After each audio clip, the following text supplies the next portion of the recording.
Howdy Connection Group leaders, happy Thursday. I hope y'all are doing great. I'm in here in Walmart and I'll explain why in just a second.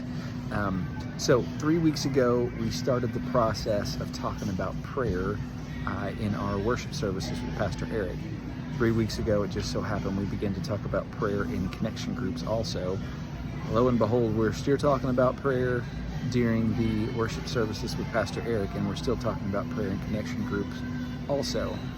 I think maybe Jesus is trying to tell us something, y'all, so let's pay attention and check this out. So, funny story, I came home from work today and immediately asked my kids, I said, hey, what should we get or do for Mom for Mother's Day? Because that's in 3 days, right? And one of my children says, we should get her flowers. Of course, flowers, that's the easy answer. And so I reminded them that Mom doesn't actually like flowers. She thinks they're pretty and wonderful, but she recognizes they die after like a day. And so that's really not a great gift. And immediately that same child said, I don't know, I give up, and walked away.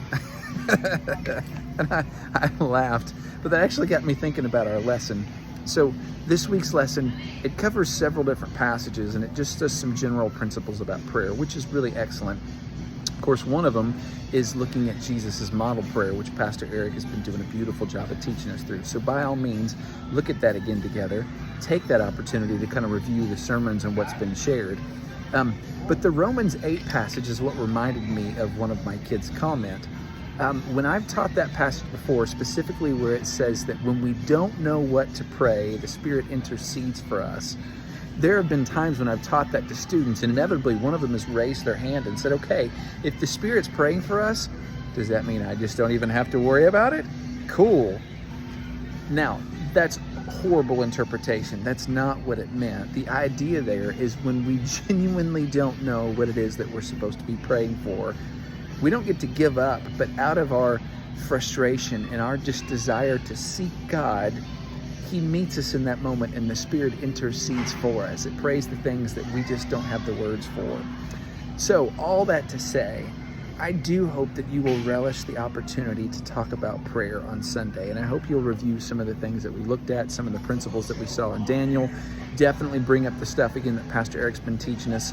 Look at the model prayer some more. I like to use it's called the parts method. And I say parts method is just something I started teaching students years ago. Remember the word parts when you're praying prayers, right? You start with praise, P. You do acceptance of God's will, that's the A. R is requests. T is thanksgiving. It's always the proper thing to say thank you. And then the S is really important. That just means shh. It's time to stop talking and just listen. But regardless of how you approach this prayer lesson, and the lesson itself lays it out really, really well, I hope that you will remember the most important thing is for us to actually do it. Whether we understand all the principles or not is irrelevant. We just need to be talking to Jesus. And I think that's ultimately what He wants us to catch, the biggest thing. So in the meantime, praying for you. Hope that you find all of your mamas lots of awesome things for Mother's Day. Do love you guys, and I'll see you Sunday.